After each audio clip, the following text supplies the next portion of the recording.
Hello, everybody. My name is Tim Daniel, and welcome to another fantastic edition of Late Night Reds here on the Riverfront. I am planning to be joined by my good friend Matt Wilkes. So we're hoping he's having some technical problems to get started before we get started here. So hopefully we get Matt here. Matt, hey, are you good? I'm good. Got my audio camera issues worked out. We're good to go. Perfect. We got Matt here. Pat Magooch is hanging out. Checking in, raging face on a bachelor party. So cheerio, go Reds. That's just a nice start to the show right there. So perfect. We got my good friend Matt Wilkes here from Reds Content Plus. How are you, buddy? Doing well, Tim. Doing well. Just saw Taylor Swift in Atlanta this weekend. Oh, yeah, I've missed a little bit of the Reds in Oakland, but I'm back at it today. And sad the win streak came to an end, but how was it's time to start another one. How was T Swizzle? Was it amazing? It was quite a production. Yeah, it was a fun show. 60,000 people there. Oh, they all knew all the words, so yeah, it was wild. Did you also know all the words? I knew some. That's all right. That's awesome. But that's great, man. That sounds like awesome. I know. It's so funny. So last week we did the interview with Drew Stubbs, and when we got off air, he was telling me him and his wife went the night before to see her in Austin. So whoever I get on the next show next week has to tell me that they went to a Taylor Swift concert as well the night before. So if you're listening to our next guest, you better have been at the concert to keep this streak going. Yeah, that's got to be the prerequisite for next week. If you want to get on this show, you better go to a Taylor Swift concert. Yes, absolutely. Let's go ahead and get started here with the week that was with this ball club. And obviously a fun week minus today. But we'll get into all of that. So they start with a 7-6 win against the Rangers on Monday, down 5-1. Nick Lodolo really struggling during that game, but have a nice walk-off. TJ Friedel, pretty solid. Nice start to the week after the miserable Pittsburgh series. Tuesday in the game I attended and was actually on television. Shout out John Sadak. Down 6-0, come back and score 6 runs in the 8th to take the lead and win. Wednesday, we see the 5-3 win with the Nick Senzel walk-off homer. They're off Thursday. Friday, 11-7 win, Jake Fraley homer. Luis Cessa has his best start of the season, which I'm well aware isn't saying much, but we will take it. Yesterday, a 3-2 win with a Luke Maile homer. And Jake Fraley comes in, has a game-winning double. And then today, of course, we know what happened, a total meltdown. But hey, we did get a Nick Senzel home run. So, Matt, that now puts the Reds overall with a record of 12-16. 13-15 definitely would have looked much better. Don't get me wrong. But we're out of April. Did we think this team might be 4 games under 500 at the end of April? I think some of us may have, but I think also if you would have told a lot of us in spring training, hey, this team will only be 4 games under 500 after April, after playing the Braves, after playing what the Pirates turned out to be, etc., we'd be like, I'll take that. Yeah, I mean, I think all things considered, it's about as good as you could hope for. Especially during that losing streak when it looked like things might spiral a little bit. They bounced back nicely against a good team in the Rangers. They took care of business for the most part against the A's. It was a little sloppy over the weekend, but won the series at least. I think losing that series would have been a tough look. But all in all, I think they're about where you would hope they'd be. You mentioned the tough teams they play. You throw the Rays in there too, and yeah. The Rays, taking one game from the Rays, honestly, looking back at it, feels miraculous the way the Reds got beat down in those last 2 games. So. I think all in all, you'll take 12-16, and hopefully, once you get some of the young prospects up here, they can keep getting better. Yeah, and I know obviously there's a lot of things where people are picking this team apart, and I get it. It's part of being a Reds fan, but I think today was just kind of just one of those games where it felt like nothing was going right at the and at the worst time possible. So. Obviously, the 9th inning is the prime example of you get the first 2 guys on. India strikes out, Stevenson strikes out, and then Ramos grounds out. You have, Derek Law comes out for the second inning and doesn't get a single out, and they bring in, uh, they bring in, um, wow, lost my mind. Bring in Alexis Diaz, and he's now got to clean up the mess, and it's already 10 runners on, no outs. Like, there's that's no one. That's not fair. But 5-1 for the week. Like I said, sweeping a good Rangers team who literally just put 15 runs on the Yankees today. Pretty solid. Like we said, we'll take where they're at.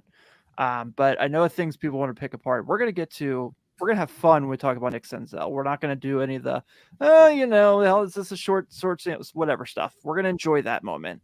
But I saw after the game today because Tyler Stevenson was not good today. I mean, let's just kind of call it what it is. Really a rough game.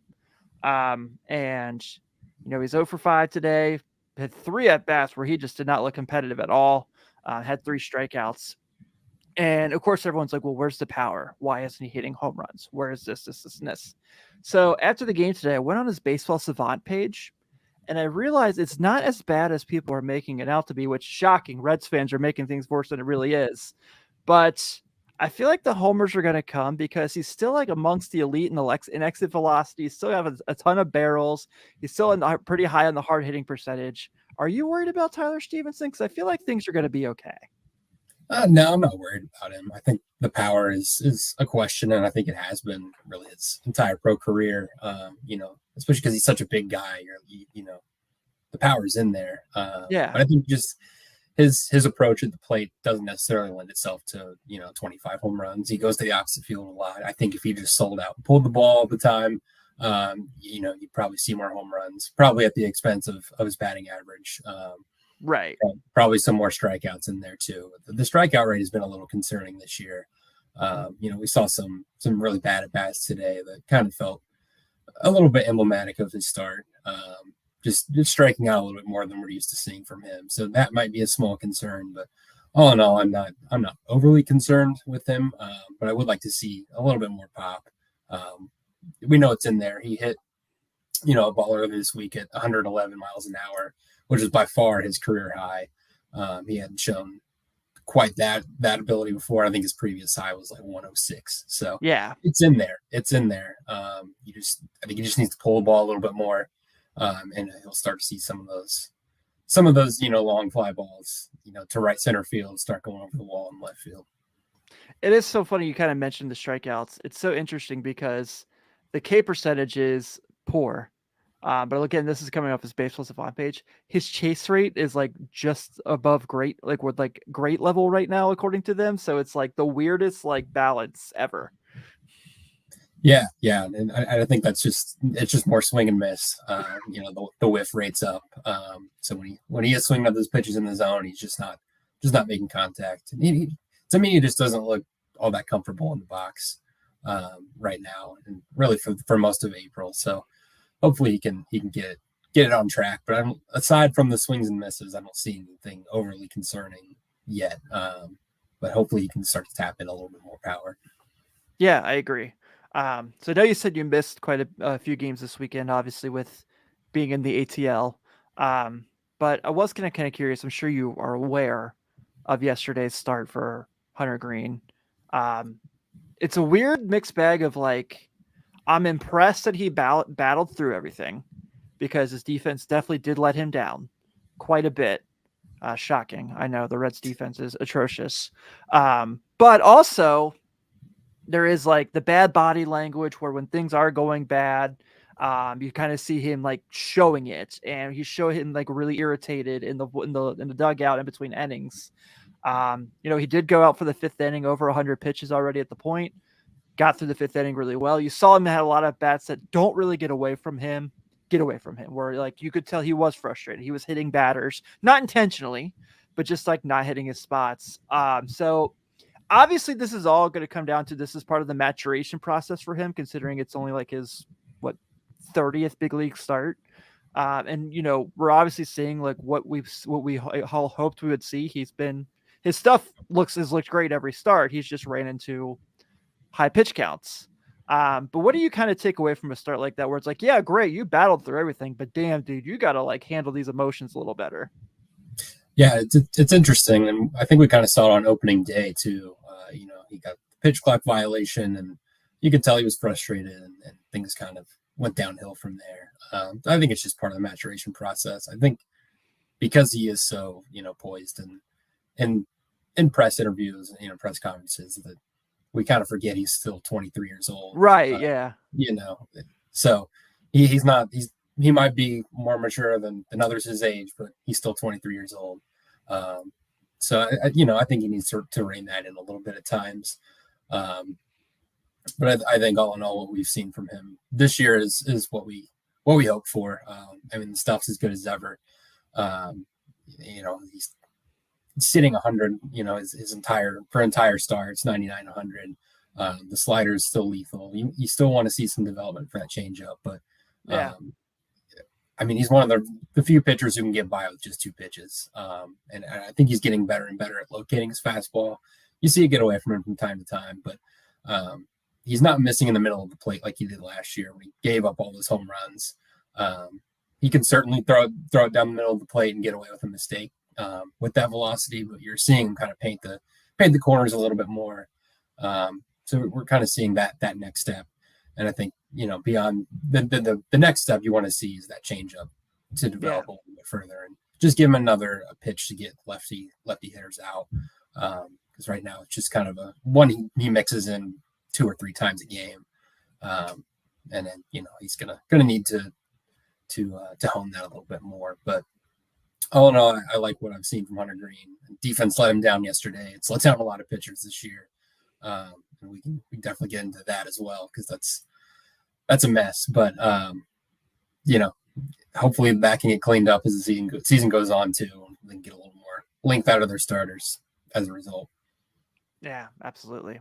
Well, Matt, let's get to it. Let's have some fun talking about Nicholas Peter Senzel. Folks, Nick Senzel had the week we have all been begging to see from Nick Senzel. 10 of 17 at the plate, 2 home runs, 9 RBI, 4 walks, a stolen base, played 2 positions throughout the week. Actually, minus the error yesterday, I thought looked really good at third base majority of the time. And I know, again, we use these Baseball Savant pages. I'm a very big fan of it. And I know it's going to have very limited sample size for guys who only played 16, 17 games. But if you go back and look how he was hitting in Louisville before he got called up to the big league club this year from his rehab assignment, was hitting the ball really well. I understand that we're only talking about 21 plate appearances here. But if we can't celebrate the small stuff with him, we're going to pick him apart for every bad thing he does. We have to be able to celebrate the good as well. I think this is just such a nice thing to see, obviously, for your your second overall pick, your first rounder, coming into his own, finally looking comfortable on the field. And I honestly hope it keeps going. I'm starting to feel more and more confident that he is going to be a really good major league player and not just that total bust. And, the chase rate's pretty impressive. The sprint speed can get a little higher, but he's walking. I would like to see him hit the ball a little harder, though. That homer today was pretty nice. But if you aren't enjoying what he's doing right now, you definitely are being a Reds fan for all the wrong reasons. Yeah, it's hard not to feel good for him and what he's done over this last week. Especially that walk-off homer. You could tell, in his interview after the game how much it meant to him after the injuries and just the struggles he's been through, his entire pro career. So it was cool to see him, have such a big week, and you hope it's a sign of things to come for him. You definitely, like you said, you want to see him hit the ball a little harder, but he's hitting a ton of line drives. Yeah. We've seen this a little with Jake Fraley too. You look at his Baseball Savant page, and there's a lot of blue in those average exit velocity, hard hit rate, which is kind of strange because you see him hit ropes at times. Just when you average it all out, it's not there. But he's productive because he hits so many line drives. So even that soft contact, he's getting it over the infield, and I think that's what we kind of saw from Senzel this week. A lot of singles, so you want a little bit more pop out of that, but that'll play, and especially with the walks that are coming along with it, he's showing, I think better discipline than he's shown at any point in his career, which is good to see. If he can just get on base, make some things happen with his speed. That's useful. That's a useful player, even if he is ultimately a utility guy. It's good to see he still has some juice at the plate. After some encouraging signs toward the end of last year with his stance change, so it's hard not to feel good for him because his whole career has just been one setback after another. So hopefully it builds some momentum for him and he can keep it going. Yeah, one of the things is that a lot of people laughed at in the David Bell manager talk that he did in spring training was, of course, he said, when Nick Senzel is healthy and on the field, he is one of the best players on the field. And everyone's like, oh, yeah, sure. Okay, whatever. Ha ha. Yeah, he's never on the field, blah, blah, blah. But it's like, oh, okay, sure. So you mentioned, the line drives and just kind of the bloopers and making his speed up. He did have a stolen, but he did also had a two plan. I can't, in this walk-off game. We got to make sure we point that out. If we're going to be positive, we got to point out the other things too. But, and this might be a silly question. This might be a dumb question that a lot of people are, throwing out there. Do you feel like maybe there's just a comfortability to the fact that he's, most days playing his natural position again? I mean, I think there could be something to that. I think he was okay in center field, but you could tell, I don't know, he never looked comfortable to me. Right. And it's a testament to his athleticism that he was at least able to be, average to maybe slightly below average out there. But you can tell third base is his natural position. He just looks comfortable. It's hard to describe. It's just something you can see. You can tell he's played there most of his life. I mean, he was an excellent third baseman in the minor leagues and at Tennessee. So that could definitely, be playing a part in it. We've heard guys kind of talk about how their defense can bleed over into their offense. I always think back to, Eugenio Suarez at shortstop a few years ago. And he said his defense, affected his offense. And maybe that's part of the case with Senzel too. But he definitely looks far more comfortable at third base. And I'm glad he's getting more opportunity to play there because I think he's much, much better in the infield than he is, in center field and left field and right field. Yeah. His couple of cameos there. I forgot about those. Yeah, he totally did start a game in right field this year, didn't he? Yeah. I don't think he's started there since. There was kind of a miscommunication with him and Jose Barrero, two guys playing out of position. It didn't go well. Yeah, absolutely not. And this obviously brings up the question of if they decide to keep him there, Spencer Steer has been playing first base. Is that good flashes? He's definitely had some moments of like learning. It feels like at the big league level playing there. The if/when Joey comes back this year, does this turn into a situation where Joey's basically just DHing? I think it very well could. I do too. Because I don't think he wants to. No, I don't think he wants to. I think for the betterment of the team, in the short term and in the long term, it's going to be with him at DH this year when he does come back. We've seen him decline defensively pretty sharply in recent years. He's not the Gold Glover he once was out there. I think the best spot for him is going to be at DH. Figure out who fits in at first base long term, as opposed to running Votto out there every day, and hopefully that'll help keep him healthier too, and he can just focus on his hitting. But yeah, it's going to be an interesting situation when and if he does come back. Yeah, it is, because also like you said, like we know all these guys who are coming up, the Arroyos, the Strands, the Ellie De La Cruzes, which holy hell, that triple the other day was incredible. So fun to see. Cam Collier today had a walk off for Daytona. That was pretty cool. Obviously that's what. Yeah, he's pretty awesome. That's obviously way down the road for majority of them. But these guys, it's hard to think that Christian Encarnacion Strand will not be getting big league at bats at some point this year. Obviously Arroyo, highly unlikely. Noelvi Marte, I would say highly unlikely. But that does kind of make all the situation more interesting for the Senzel at third base, the Spencer Steer at first, and whatever the hell you do at the outfield with Jose Barrero playing out there. Which, yes, I know for all of you listeners, we did mention Jose Barrero, so we'll just go ahead and get this out of the way. Matt, I'm sorry you have not been here for this yet. Just let it shine through. Just let your We had just had to make sure we got that in there. Of course, anytime we talk about Jose Barrero, we play the Soul Glow song. But yeah, I think it's obviously making things a little bit more interesting, but also it's like nice, right? You're like, oh, minor league depth. This is great. This is what you want for if something does happen to a big leaguer. You have someone who can come in. Yeah, yeah, they definitely are not lacking in versatility in the infield. You'd like to see a little more depth out there in the outfield, but they can really mix and match in a lot of different ways in the infield because almost all of their infielders can play multiple positions. So it's a good, a good problem to have. And when Encarnacion Strand comes up, he can play first or third. Steer can pretty much play all over the infield. Shortstop in a pinch, you're not going to want to play him there any significant time, but it is nice to have that flexibility, that you can mix and match a little bit, based on matchups or, injuries or whatever it may be. Yeah. Before we get to our next topic, I want to make sure we talk about a few things. Redbeard said, I honestly don't see why Kevin Newman is even getting playing time, waste of a trade. 2 pretty big hits today, honestly. I don't really mind Newman.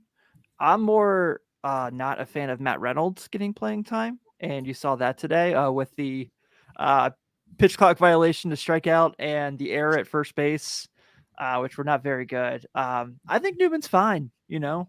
Good middle infielder for defense. You can play if India needs a day off. You can throw him at second.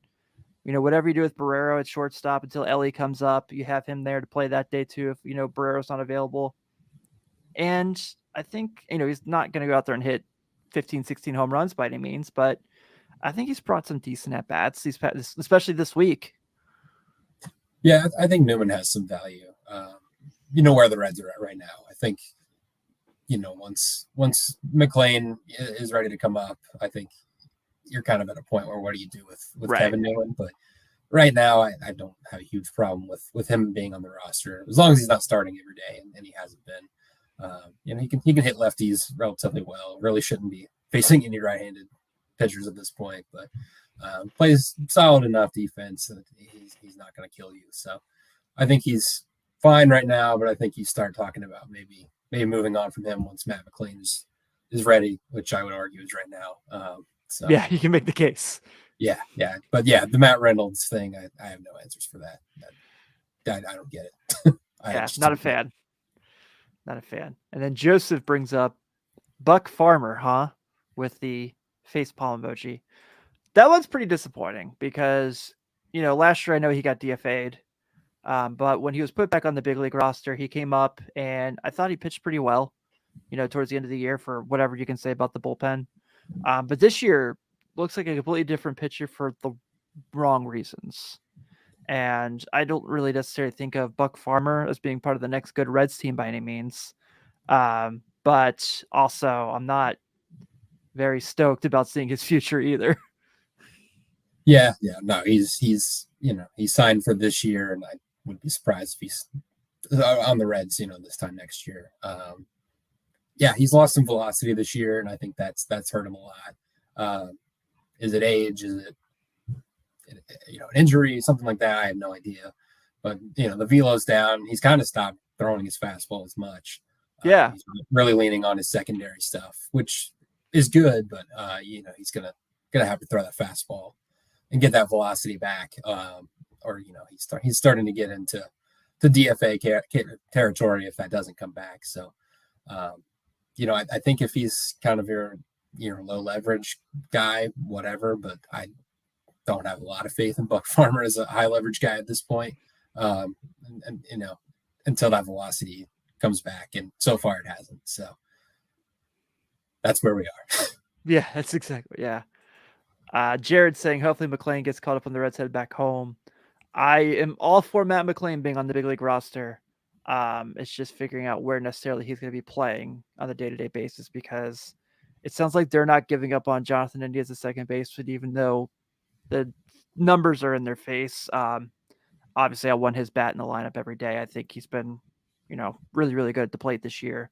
But Yeah, I'm all for if like McLean's gonna play second base and India DHs or plays left field or whatever, first base, where his bat's in the lineup and Matt McLean's there, like whatever that looks like, I'm for. I just want to make sure like it's the best thing for the moment for Matt McLean. Yeah, definitely. And it's a little odd that they haven't tried to play him in different positions, in the minor leagues. He's only played shortstop and second base. You'd think he has experience in center field. He played there in college. So I think that would make a little more sense than, just throwing Jose Barrera out there who's never played there. So that's a little odd to me. At the end of spring training, let's give it a shot. Yeah, and I think he played there briefly in 2021, I want to say, but yeah, I don't quite understand that.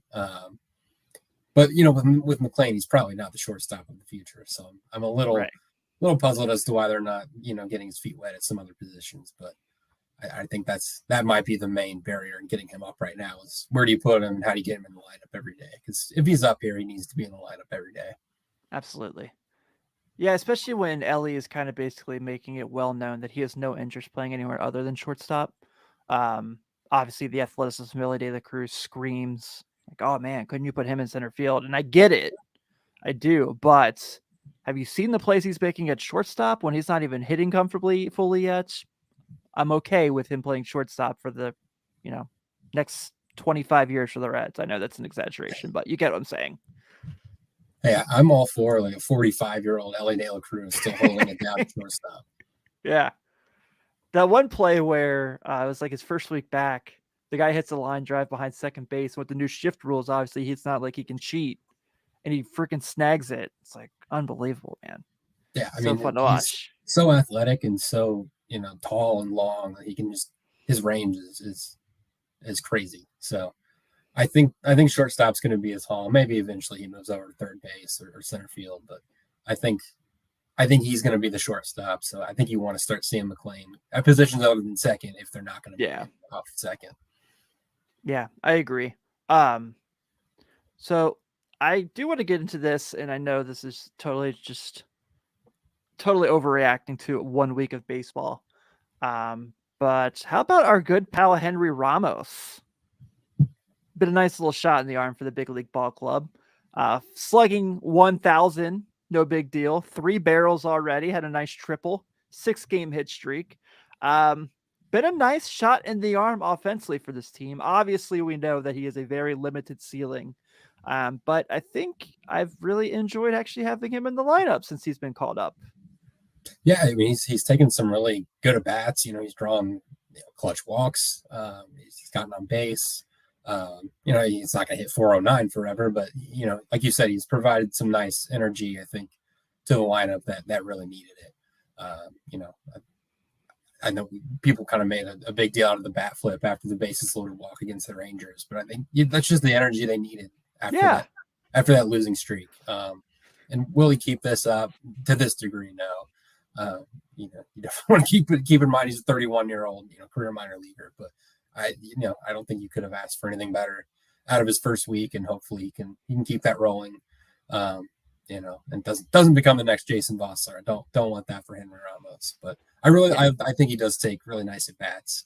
I do too. And hopefully that can continue. I don't know if he's going to be in the lineup every day, once Will Myers comes back, but for right now, I think you keep rolling with the hot hand. I like his swing. I feel like he's got that nice little short compact swing. It puts the ball in play. It's not like like you said, like when people were complaining about the bases loaded walk, this is a 13-year minor leaguer getting to play some big league ball consistently. Probably for the, I think his short term in 21 when he was in the big leagues, he didn't play much. So I'm all for him living his best life, because he knows he's, like you said, when Will Myers comes back, it might not be here in the big league club anymore. So he's out there fighting for his job every day, and he's doing what he can to help the team. If he wants to bat flip after a bases loaded walk, damn it, I'm all for it. Flip it to the moon. Yeah. Puig it, just full on, just as long as it doesn't go in the stands and injure a civilian. Don't do that. Don't do that, Henry. Yeah. But yeah, like you said, I think the switch hitting part of his career really adds value at this point for this team where they are. He has really, really good at bats. Don't love his fielding, but again, he was playing right field in Oakland, which was kind of a little tricky. But yeah, I've been really excited with what he's done. We'll see what he does against this week. Actually, I mean, we'll get to it in the next slide. The bad pitching matchups this week might be beneficial as well because the best pitcher they're facing this week is Seth Lugo. So maybe we get some more Henry Ramos action. Yeah, I mean, I think he's going to be in the lineup until Myers comes back. So Yeah, roll out the bad pitchers for us. yeah. Which oh boy, there are a lot. So here is what is coming up this week for the big league team. Tomorrow, obviously, they go to San Diego. And look, I understand that when you look at these, you're like, oh, well, our bad pitching is also there too for the pitching matchup. So tomorrow you have Luke Weaver versus Blake Snell. Carlos is not here. I'm sure he'll listen and yell at me. But I'm just going to make sure I have to be honest about the Padres. Graham Ashcraft on Tuesday versus Michael Wacha. Really, really excited for Graham Ashcraft against that Padres lineup. That is going to be fun. And then Wednesday, you have Luis Sessa, who got his first win, like I said. But, his ERA is under 10 now, so that's solid. Against Seth Lugo, who's had a really good year so far. And then Friday, they come home for the White Sox. So Friday night, we've got Star Wars night. Get your Mandalorian bobbleheads. Doing John Sadek's job for him. Hunter Green on the mound versus Lance Lynn. Saturday, you have Mike Clevenger versus Nick Lodolo. And Sunday, you have Luke Weaver against Michael Kopech. Also want to point out Sunday, if you weren't aware, so Friday is going to be on Apple TV, so it won't be your regular broadcast. And then Sunday is a 4:00 first pitch. I think Flying Pig is this weekend.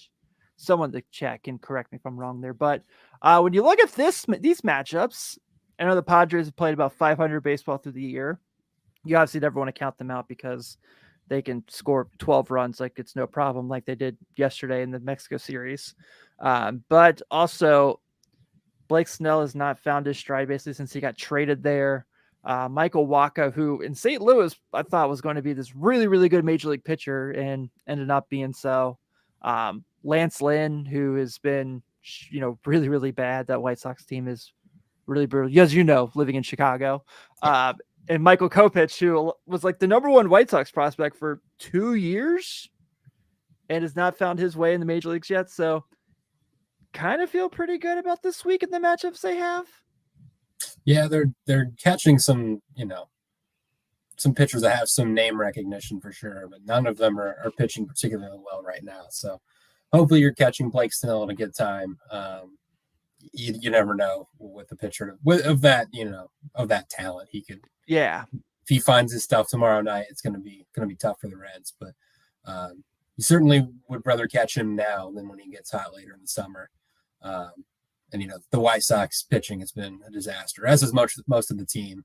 And the locals here are not happy about it. So I've watched a little bit of them this year, and they're pretty brutal. So they've got the name recognition in the rotation, but nobody's really performing. So I think the Reds are hopefully catching them at a good time too. So the White Sox are currently 8-21. Whew. That is, and they're not even in last place in the AL Central. Yeah, that's the wild part. The AL Central is very bad. Yes, it is. I'm feeling better and better about taking the under this year on Guardians wins. Even though I do really like that team, it's shocking how bad they've played. And then the Padres are 15-14 after winning the last two. Did you watch it? Did you get to see any of the highlights from the Mexico series? I thought it was fun. I love that baseball does it. Yeah, I saw some of the highlights on Twitter. Yeah, just tons of runs, tons of home runs. Kind of you don't really think of the high elevation in Mexico, but I think that played a big part in it too. It was kind of like another Coors Field situation. So yeah, it's a lot of fun. Yeah. So Chad is in the chat. He said, Late Night Reds is my favorite Red show. Chad Dotson, owner of the Riverfront Network, which you can catch every Friday on our YouTube channel, What All. So thanks, buddy. I appreciate that. Shout out Chad. Hasn't been on here in a couple weeks. I feel like he's been ducking me. Come on, Chad. What are you doing? Yeah, exactly. Matt, you do some really awesome work over at Reds Content Plus. One of my favorite guys I have on the show. So you have anything coming up that we should be excited about that you're working on? Well, I've brought up defense a couple of times, working on a post to break down what is going on with the Reds defense and how much it has, I was going to say helped or hurt them, but we all know it has hurt them. So gonna break down exactly how much it's hurt them and who the culprits are, etc. That should come out later this week. Last week I looked at Jonathan India and his promising start to the season and some interesting parallels with his rookie year. I think we can safely say 2022 was an anomaly for him. I think he's kind of back to being that table setter at the top of the lineup, and hopefully the power will come soon. But he is hitting the ball hard, so I think it's just a matter of time there. So, but yeah, we are pumping out content pretty much every day. So come check us out, and yeah, that's all I got. Do you think there's a chance that the White Sox leave Lou Bob in Cincinnati this weekend? You never count it out. Yeah. They're looking for a change. Yeah. I think all Reds fans would be very much okay with Lou Bob playing in the outfield for this team. I think we'd all be fans.